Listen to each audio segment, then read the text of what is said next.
ML Sports Take here, brought to you by Stumbling Monkey Brewing Company and Camille's Golf Club. Let's chat a little St. Bonaventure men's basketball as they take down Moyne 71-52 to move to 4-0 on the season, 2-0 at home. And the beginning part right away, I kind of was like, I wonder if Mark Schmidt and the staff was like, hey, this team almost went up and beat Syracuse. I know Syracuse took 2 overtimes to beat Youngstown State yesterday, but look, there's a lot of good teams in college basketball. There's a lot of talent everywhere. And even teams that are going to finish 500 or below 500 this year in any conference, I don't care what conference it is, they still have 2, 3, 4 guys who can kill you. So on any given night. So it just looked like from the outset, it was like, did they mention during the week, like, hey, don't take any team lightly here? I mean, it was 15-4 before you could blink. After the Brown made 3, and it looked pretty good, and it was a wire-to-wire win for St. Bonaventure. Offensively, I mean, a lot of what we have seen this season occurred again, right? I mean, when you look at the 4 guys in double figures in the starting lineup, having 3 to 5 guys every night who can give you anywhere between 12 and 15 points. They were efficient from the floor. The 3-pointers, they shot 23, they made 8.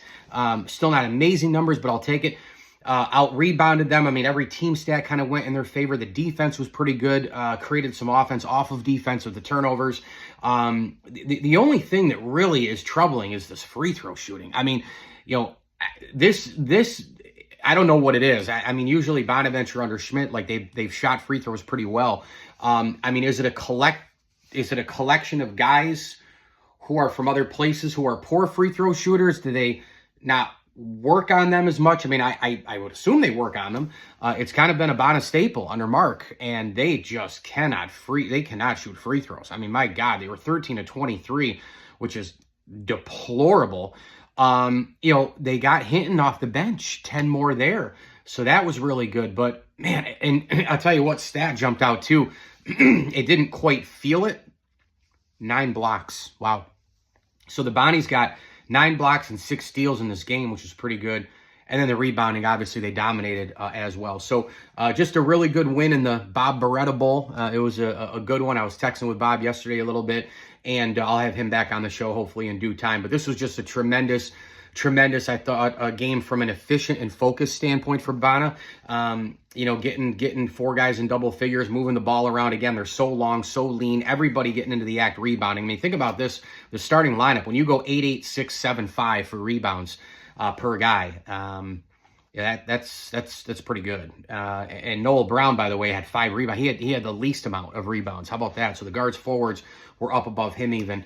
And when you add that in, I mean, that's what, quick math, 14, 20, 27, 32 rebounds in your starting 5. So pretty good stuff there. Bonaventure now, you get into this Thanksgiving time, obviously, and a little bit of a different schedule this year for St. Bona.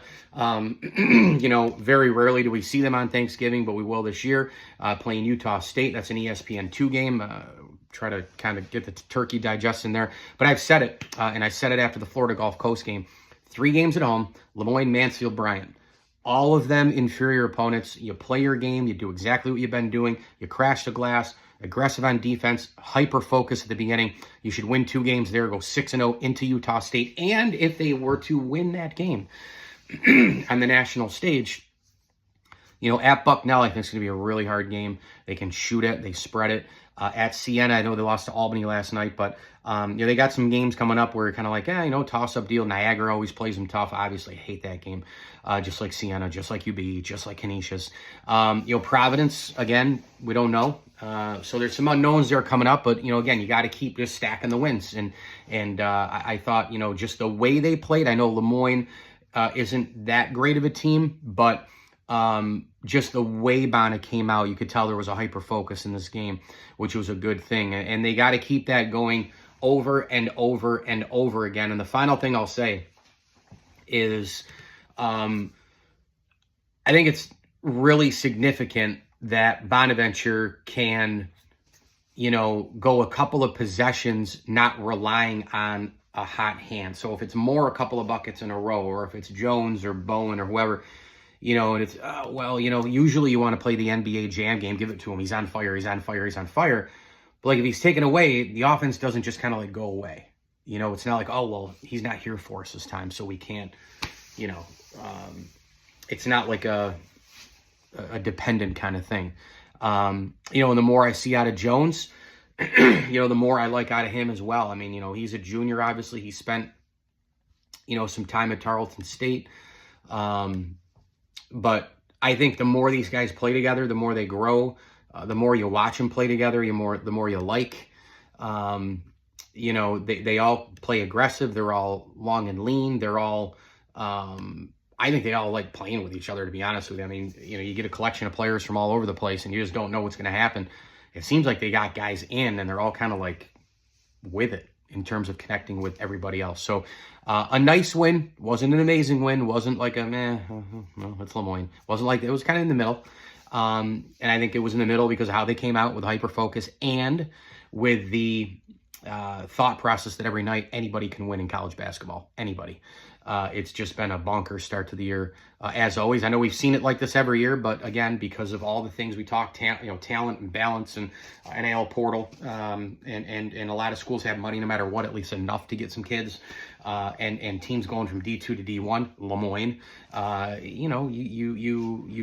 you roll the ball out, man, and let's see what's going to happen. But 4-0 so far for the Bonnies. Mike Lindsley with you here. It's an ML Sports Take brought to you by our good friends over at Camillus Golf Club and Welch & Company Jewelers. Shop the showcase at welchjewelers.com. Hey, be sure to like this video and subscribe to my channel. I'm clawing slowly but surely up to 2,000 subscribers on YouTube. So tell your friends, follow all over the other social platforms, Facebook and Instagram and TikTok and you name it, but YouTube, almost to 2,000 subscribers. So please get all the likes going on the videos. And of course, subscribe to my channel. Helps an awful lot. Appreciate everybody listening and watching. Happy Thanksgiving early to everybody. We'll be back on the channel, obviously, before then. And as I always tell you, enjoy the games.